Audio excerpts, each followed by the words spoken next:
Muy buenas tardes, profesora. A continuación se va a exponer las principales corrientes del pensamiento económico. Dentro de este pensamiento económico se rescata la escuela posclásica y la escuela neoclásica. Para la escuela posclásica, la escuela inglesa está referida en el presente trabajo a la escuela Strachan y también la escuela Lausana. Se va a exponer los aspectos históricos, los principales aportes teóricos de cada corriente y el principal pensador de cada escuela. Se presenta la introducción, el índice, la escuela posclásica, la escuela inglesa.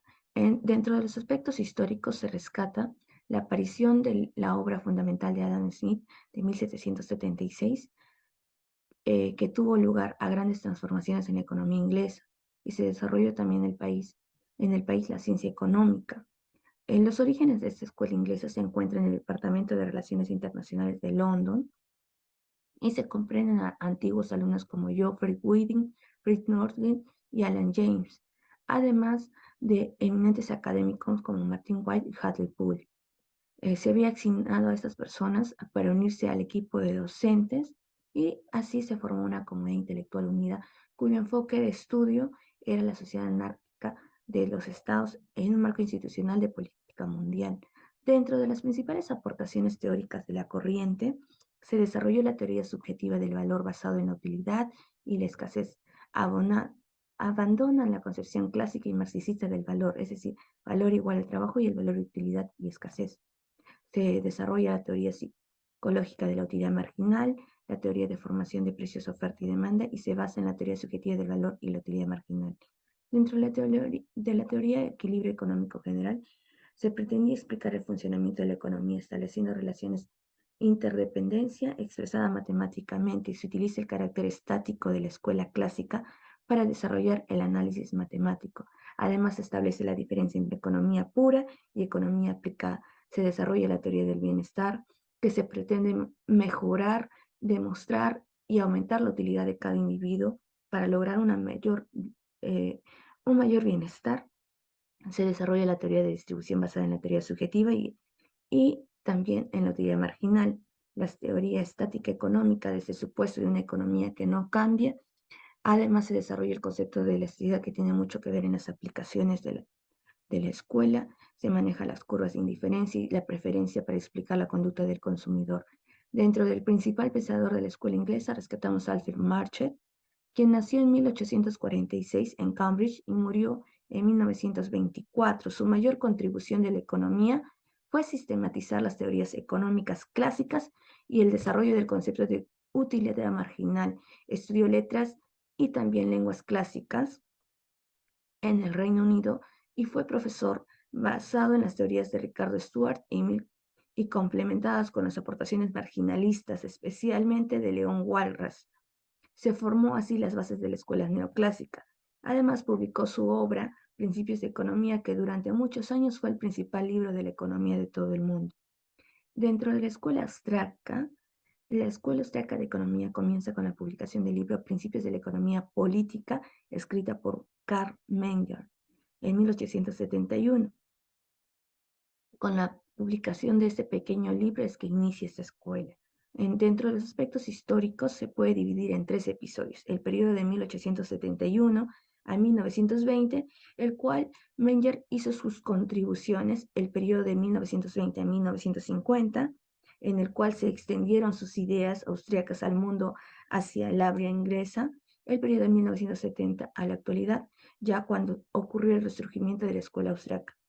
Dentro de la expansión al mundo del habla inglesa, se puede indicar que esta escuela se extendió durante todo el mundo. Aparte, también se dio bajo el seminario privado que ofreció Mises en Viena entre los años 1920 y 1934, donde participaron muchos alumnos que se convirtieron luego en profesores de la Universidad de los Estados Unidos, como Harvard, Princeton y Columbia, que se desarrolló entre 1930 y 1950. Se consolidó y se difundió las publicaciones de la actividad académica desarrollada especialmente en Londres y Suiza. La economía austríaca después de 1970 ocurrió bajo el resurgimiento de las ideas económicas austríacas en medios académicos de Estados Unidos debido al keynesianismo, Este periodo se caracterizó por los trabajos académicos de tipo hermenéutico, dedicados a interpretar y crear el pensamiento de Menger, Mises y Hacker, que se realizaban mediante la organización industrial de expectativas racionales. Dentro de los temas desarrollados a partir del trabajo de la escuela austriaca, se puede rescatar la economía individualista y naturalista, la teoría del valor, las contribuciones del marginalismo, la macroeconomía centrada en el capital. La economía individualista y naturalista se basa no se basa en una perspectiva racionalista, sino en el carácter natural de las necesidades. Es decir, se puede hablar de leyes exactamente de la naturaleza porque resulta ser opciones subjetivas de la naturaleza. Tratan de satisfacer necesidades naturales, encontrando resultados infinitos e individuales y no genera caos, sino que componen un orden natural en el hombre. En cuanto a la teoría del valor, se define por la cantidad de bienes de un hombre que necesita para la satisfacción de necesidades. Esto se basa como una teoría sobre la naturaleza de los bienes.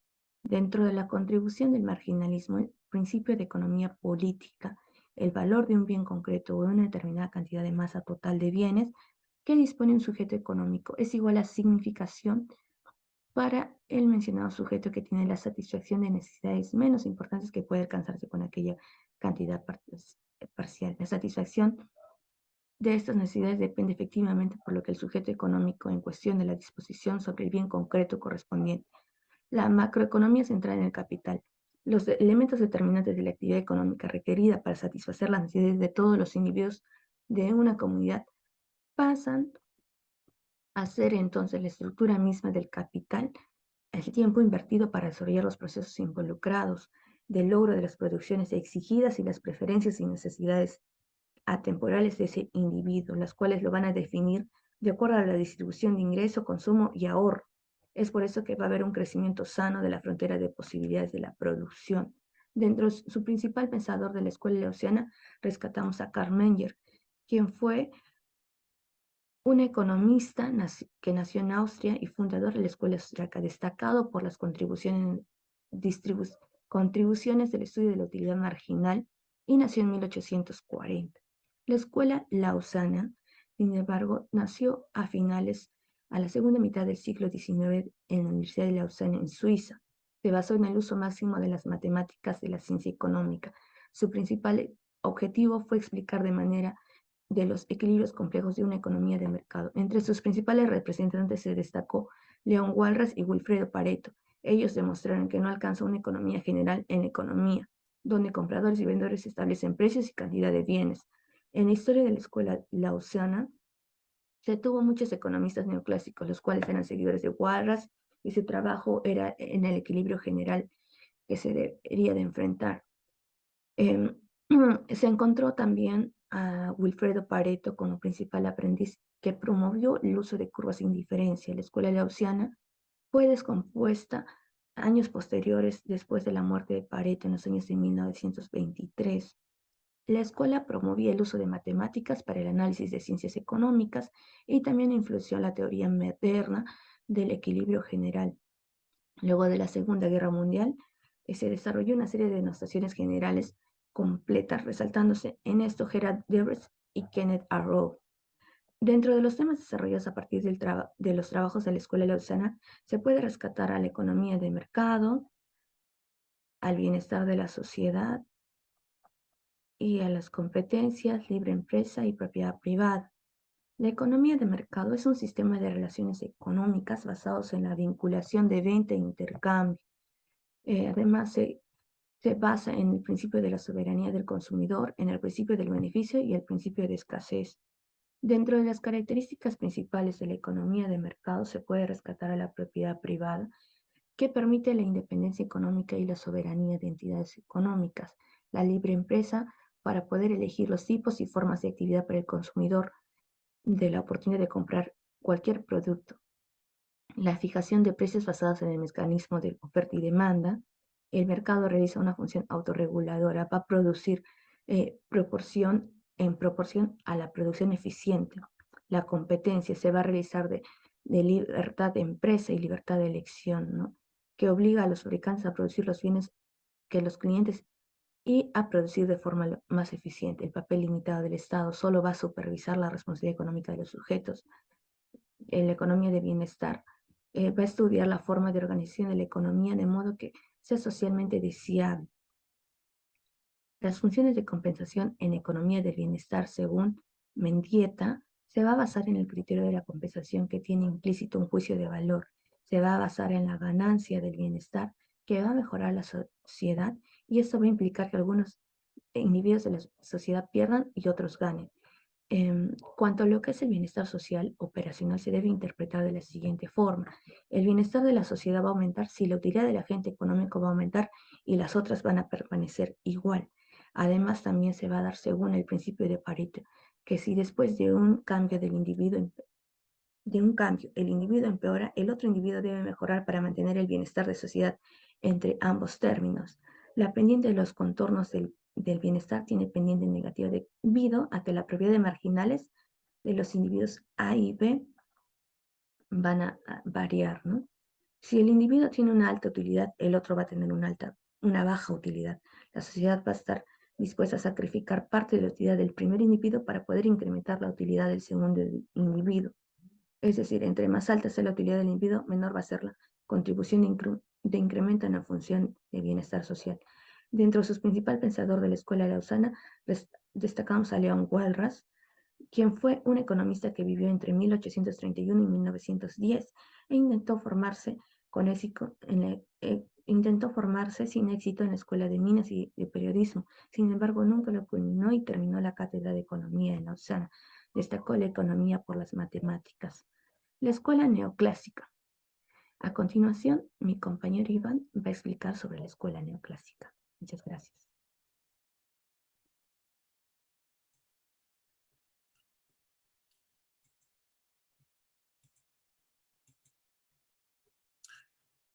Bueno, muchísimas gracias a mi compañera Judith.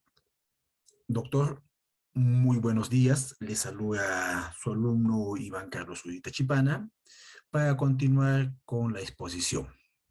A mí me tocó ver el tema de la escuela neoclásica, de la teoría del marginalismo, principales autores de la escuela marginalista. ¿Ok?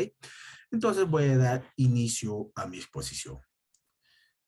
La escuela neoclásica apareció en la década del 70. El término neoclásico ha sido fuertemente criticado por algunos economistas por pretender resumir el pensamiento económico marginalista que existió en la década del 70, de 1870 a 1920. Estas ideas tenían como objetivo formalizar la economía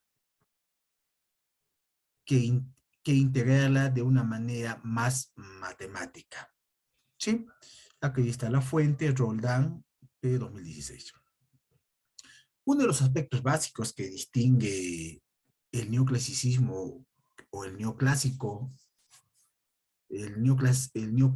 del clásico es la manera de explicar el valor relativo del precio y los bienes según los clásicos. El valor de los bienes se explica por el costo. Por otro lado, de la oferta. Por otro lado, en caso del neoclásico, el valor de la mercadería se explica por la utilidad marginal, es decir, el valor debido a la unidad de medida consumida, por lo que consume, por lo que se consume en sí, ¿no?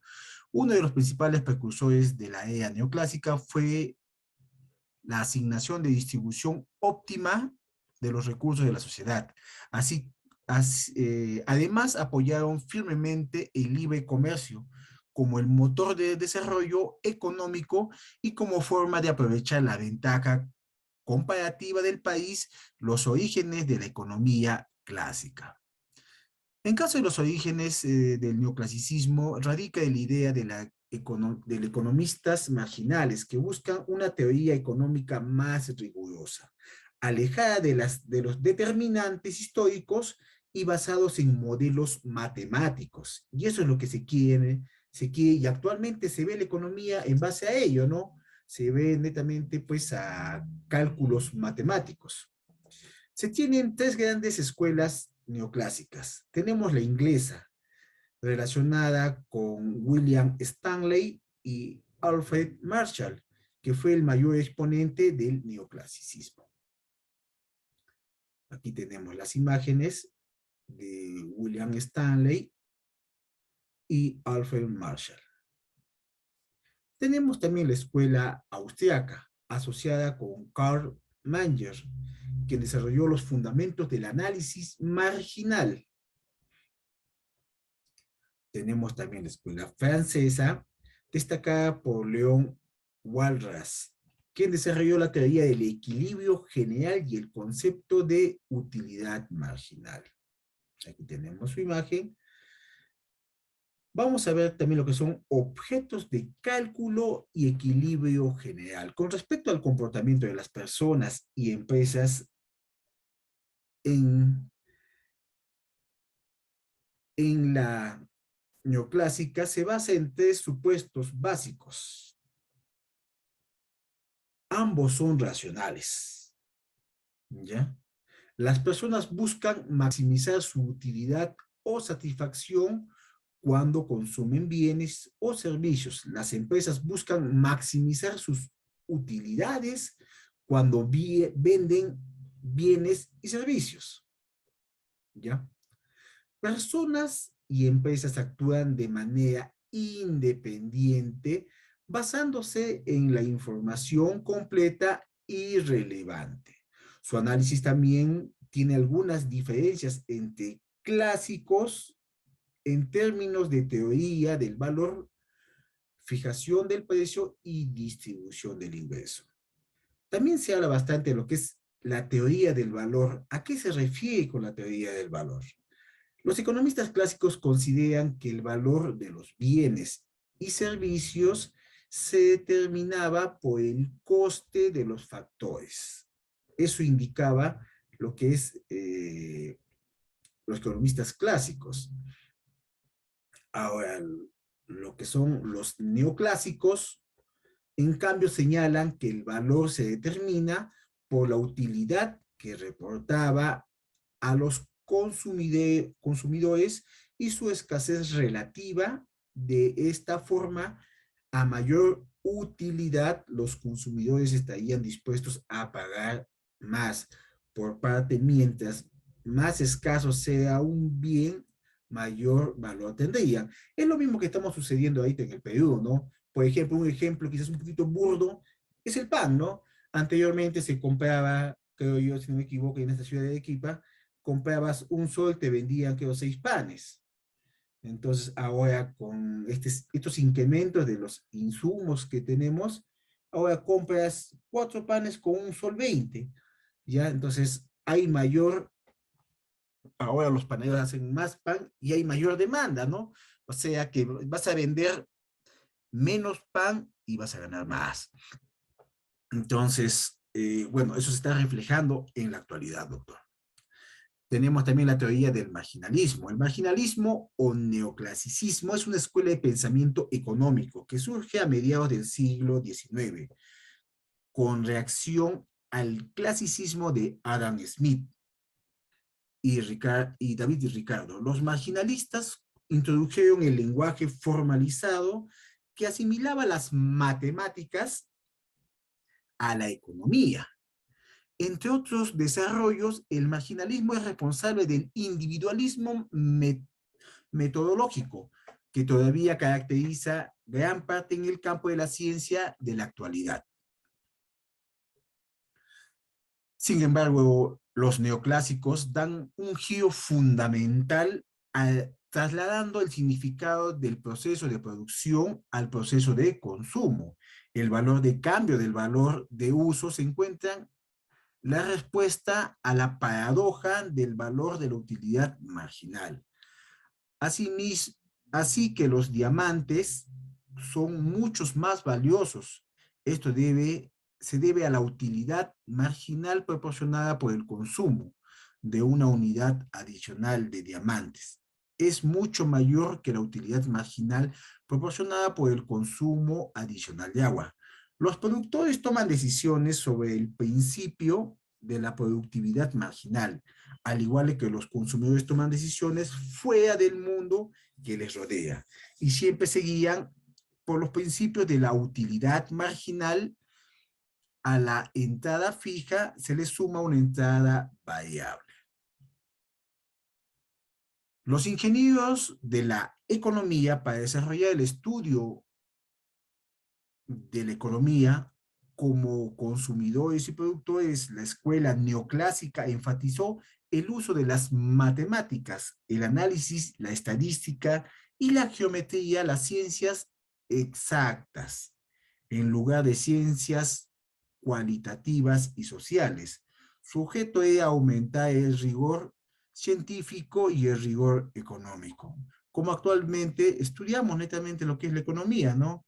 Todos son modelos matemáticos.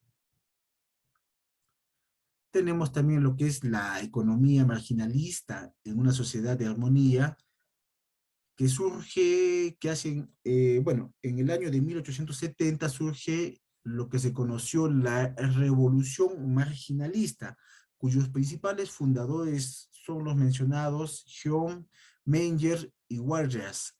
Esta revolución se desarrolló en el campo de las ideas del pensamiento económico y acompañó y justificó por la parte importante de los hechos sociales políticos de su época. El marginalismo y el cambio de objeto de la teoría económica, a nivel teórico, el resultado principal del marginalismo ha sido el cambio tanto en el sujeto como en el contenido económico-político. La desaparición de los objetivos políticos refleja, aunque paulatinamente, la exclusión del contexto analítico. Como resultado de este proceso, la construcción de la ciencia y se acerca cada vez más a las ciencias naturales, se aleja al estudio de las relaciones humanas, estudiándolo por la economía política. ¿Ya? Tenemos principales aportes de las escuelas. Uno que es la crítica de los valores clásicos a partir de la actualización de la teoría valor creada, una teoría del valor subjetivo. Su precio está determinado por la utilidad o la utilidad percibida de los bienes, y bienes o servicios le brindan la relación con sus necesidades en cada momento dado. El valor de este bien o servicio fluctúa en función a las necesidades específicas, por diferencia a las teorías clásicas que consideran constante este valor. Los marginalistas fueron los primeros en iniciar con éxito la creación del lenguaje formal en el campo de un proyecto fundamental. Para la transición de la ciencia, esto se hizo principalmente utilizando las matemáticas. Esto le permite esclarecer con rigor, sencillez, proponer, investigar y generalizar sus intereses. Además, se puede probar en áreas grandes y complejas que son difíciles en términos informales. Los marginalistas critican el proyecto clásico de dar una explicación de los fenómenos económicos desde una perspectiva de un grupo o clase o individuos. Esta crítica significa negar a reconocer que la comunidad es un organismo autónomo y que por sí mismo y obliga o induce a sus miembros a actuar de una determinada manera. Los marginalistas asumen que los fenómenos económicos comunes, estructura y cambio pueden explicarse en términos de comportamiento, incluidas las metas y creencias individuales. Tenemos aquí a los precursores que son León Warras, de 1834 a 1910, fue un economista matemático, fundador del marginalismo. Por su desarrollo económico, el equilibrio general warrasiano, y por sus teorías respecto a cómo se ajustan los precios y la oferta en el mercado. Es considerado a menudo el fundador de la economía matemática. ¿Cuáles fueron sus mejores aportes? Formó uno de los conocimientos de los que surge la revolución marginal en la economía, en la década de los 70. Marcó una ruptura radical en la economía política anterior Esta ruptura la llamó revolución marginalista. Su principal contribución fue reemplazar la teoría del valor trabajo por una teoría del valor basado a la utilidad marginal.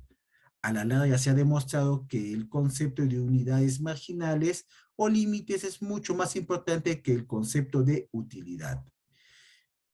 Esta aportación del concepto de marginalidad marcó la ruptura entre la teoría clásica y la economía moderna.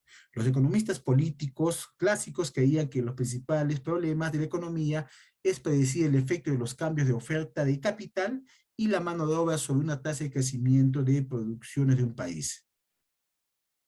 Tenemos también a Karl Menger de 1840 a 1921. Estudió Derecho en la Universidad de Praga, Viena, y más tarde recibió el doctorado de Jurisprudencia en la Universidad de Cracovia. Sus aportes fueron netamente es eficaz para todas las sociedades. En este libro, el autor describe como a partir del conocimiento de la oferta disponible de las personas, la máxima utilidad definida y como la capacidad de algo para satisfacer una necesidad humana.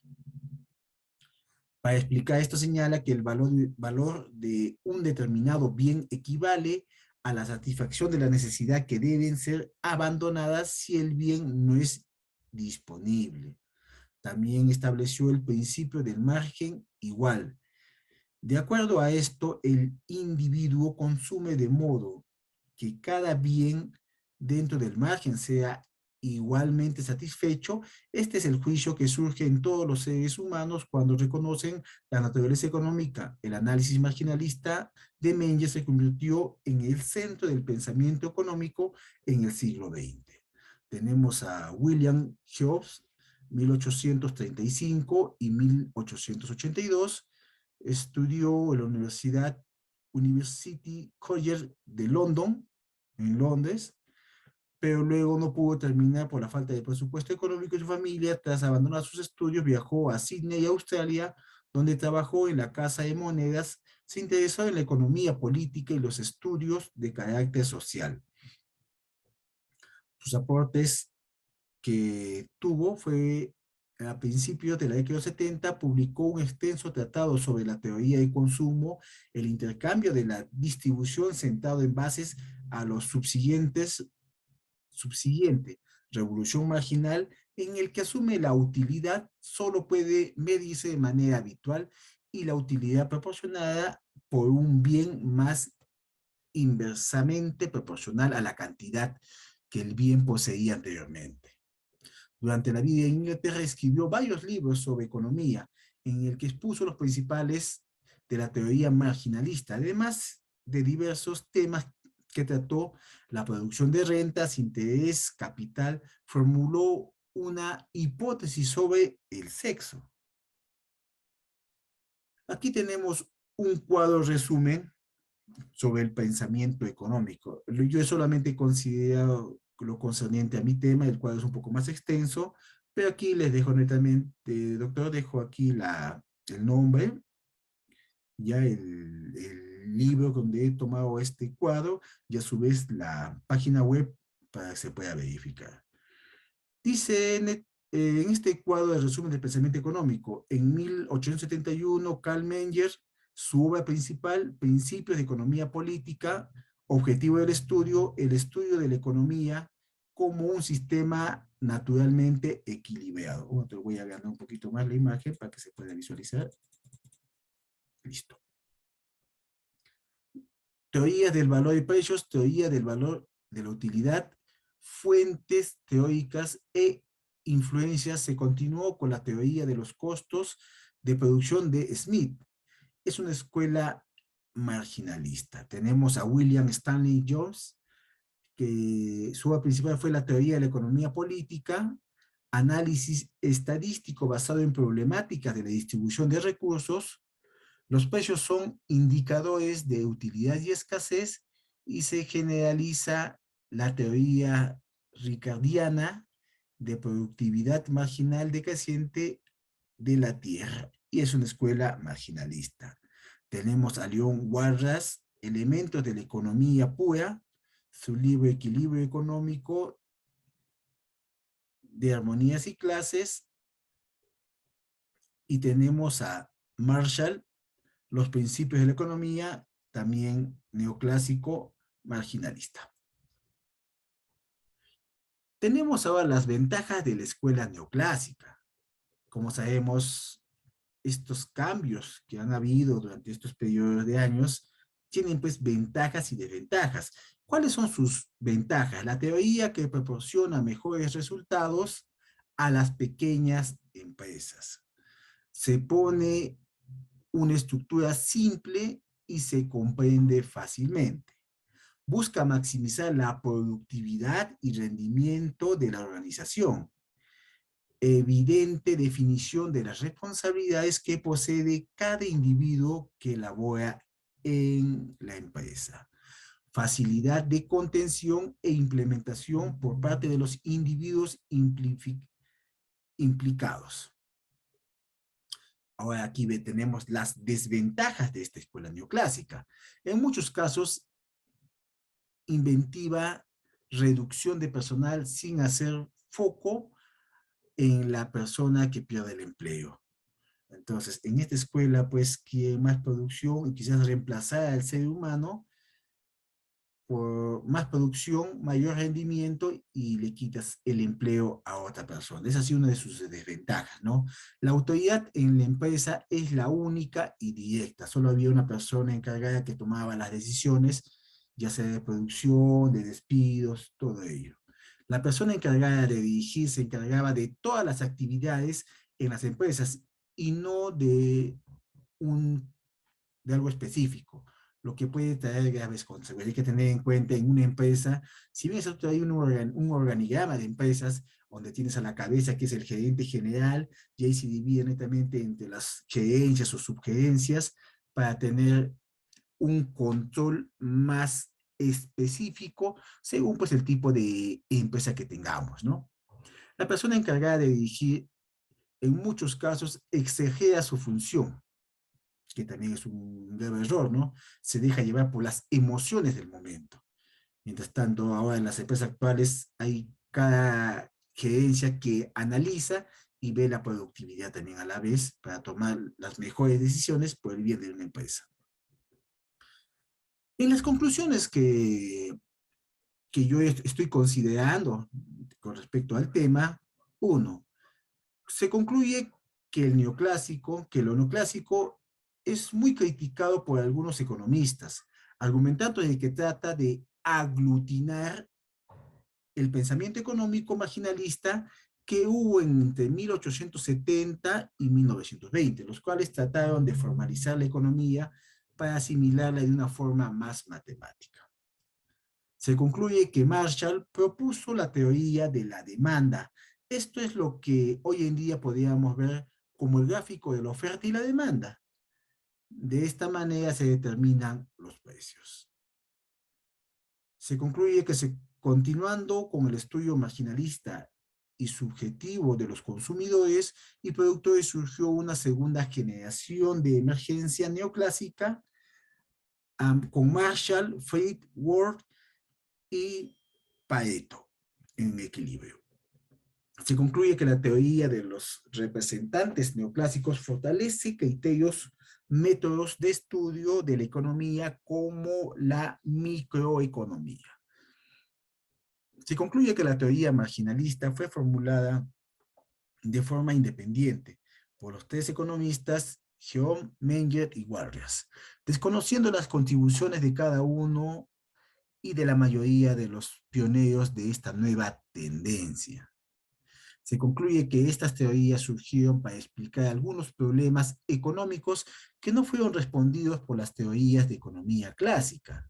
Se concluye que aunque el término revolución marginal se ha generalizado en la actualidad, se considera que no es del todo exacto, por lo que sería más correcto hablar de redescubrimiento de ideas surgidas con anterioridad.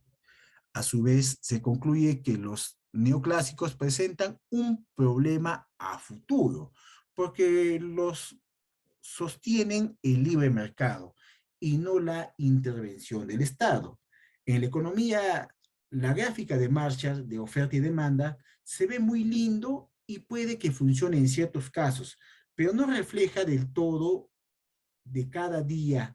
El gran problema del neoclásicos surgía a partir de la década del 30, de la caída de la bolsa y la posterior Gran Depresión, donde parecía que la economía liberal no pudiera dar solución al gran desempleo y, y a lo mal que se ve que va la economía, donde ahí surgen nuevas ideas y ahí aparecen las ideas keynesianas. Bueno, doctor, aquí estoy adjuntando también las fuentes bibliográficas según a lo indicado por la información que nos entregó, según ALAPA, y eso sería toda mi exposición. Más bien, muchísimas gracias, doctor. Eso sería todo. Hasta luego.